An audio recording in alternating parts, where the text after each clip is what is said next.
When you think of harmless creatures in DRG, what usually comes to your mind? The Silicate Harvester, who casually gets in everyone's way and carries way too much health? The Hexawing Gniffer, a dodgy little bug yet seemingly harmless? The Mobula Cave Angel, that one is implied to have the ability to breed with another Mactera, according to an offhand comment from a dwarf anyway. What about the Grunt? It's the most harmless of the Glyphid family. Does a few pathetic bites, dies the quickest, is the most fun to annihilate, generally acts as cannon fodder for their army. What, the Loot Bug? Shut the fuck up, don't get distracted.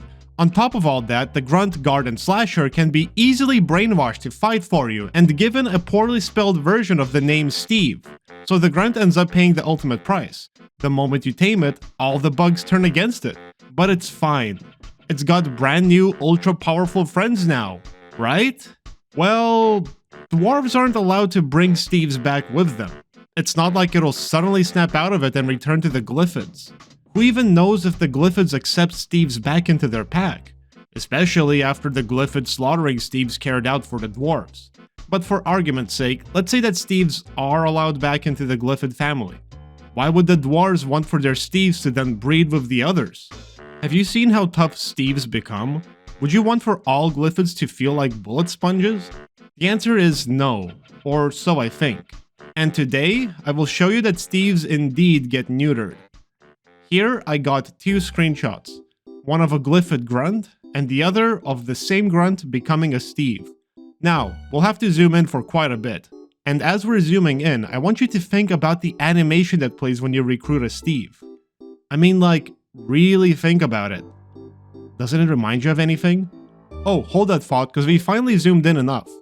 And I can indeed tell you that this is a shade of color.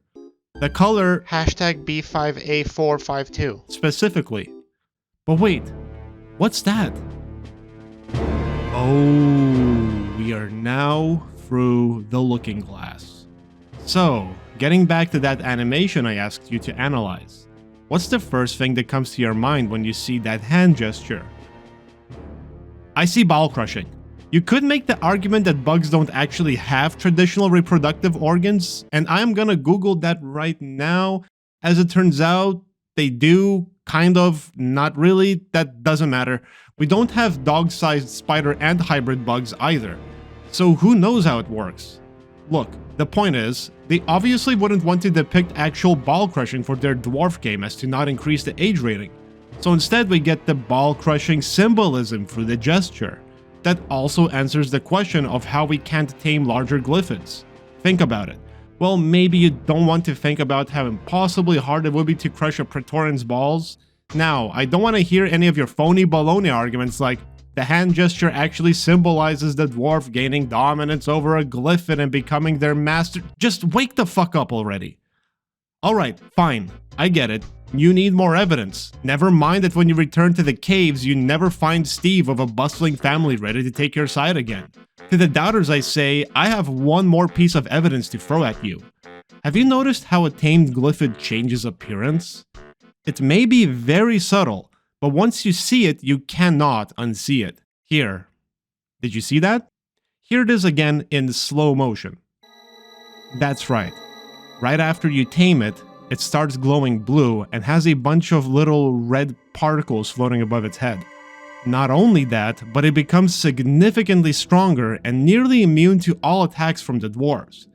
Like, what the fuck did we do to this poor Glyphid? Injected with a super strand of sci-fi jargon? Drug it up with space cocaine? One thing's for certain, this isn't what a normal Glyphid looks like. We absolutely did something to it. And without a single doubt in my mind, I can tell you that this drug was designed to neuter the Glyphid, or at least make it infertile. Cause, remember what I said earlier? Why would the dwarves want for Steve to then breed and make a whole new lineup of stronger Glyphids? The Deep Rock Company would be furious. So I give you this, with the suspicious animation in one hand, and the space cocaine in the other, and the hidden scissors on my third leg. What conclusion would you make? That all these things are just theories?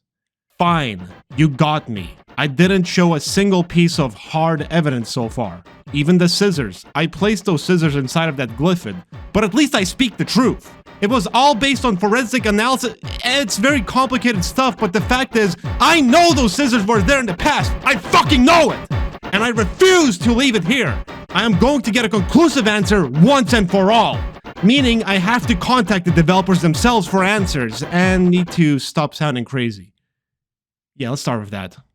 So, I was able to get an interview with 3 employees of Ghost Ship Games, who all gave interesting but different answers to the big question.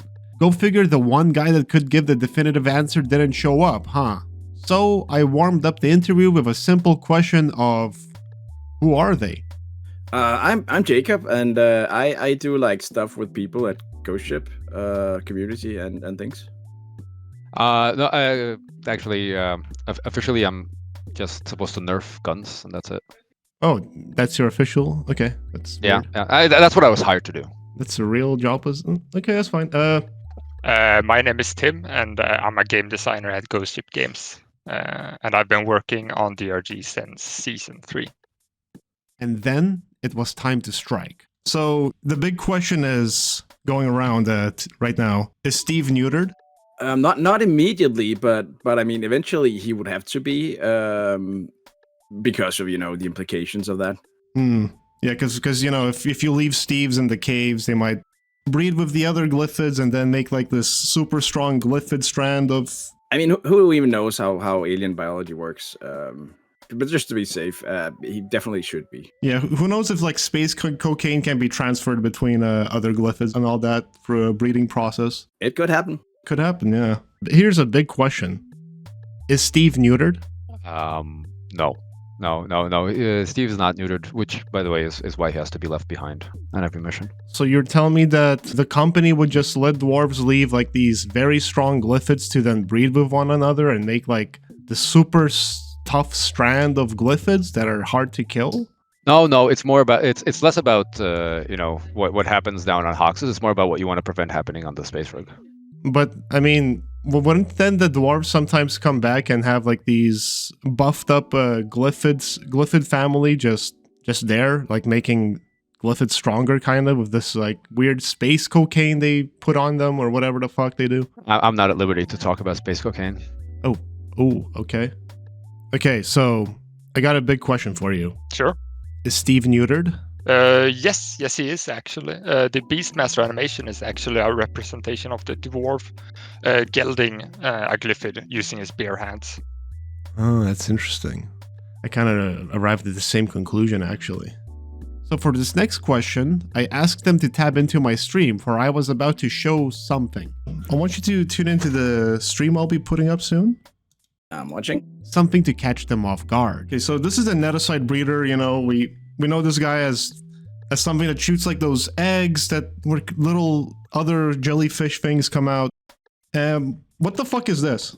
That right there, it looks like it's an organ for dispensing stuff.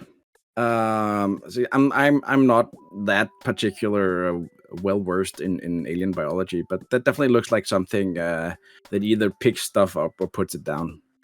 Yeah, but what would you call it? I might call it like an egg claw, I think. Egg claw. Egg claw, yeah. Oh, that's an answer, I guess. It is. What is this? What is this? That's the egg thing. The thing that makes the eggs. What would this thing be called? I mean, like you have one, I have one. It has one. Makes eggs. Okay. Don't worry about it. I guess I won't worry about it. Yeah, that's okay. That's fine. That's the spirit. I got a question for you. What's your favorite gun? Gun? Probably shard diffractor. So if you could nerf it, right? What would be your favorite way to nerf that gun? I would make it in I think it should be able to kill more. And by more you mean less, right? No, this is good stuff. This is good stuff. It's cool. But you can nerf it. Yeah. It should have less ammo than it already does. I can pretty much have infinite ammo if I want to. If you think about it. I mean, the last upgrade, Tier 5, lets you get ammo back because you can kill a lot of stuff with Plascrete Overclock. Right. Kill less. Gotcha. No, less ammo. Yeah. Like maybe 5 less ammo. I feel Mikey deserves more than 5 less ammo. 5 less ammo. I think Mikey's in triple digits of ammo reduction. I'll be streaming something through Discord. Ooh. So could you tap into that stream and Of course, I can see it. okay, so this is a netocide breeder. You know, it shoots out those eggs, or so to speak. That's right. And what the fuck is this? What is that? Oh, that's just a Neutered cock.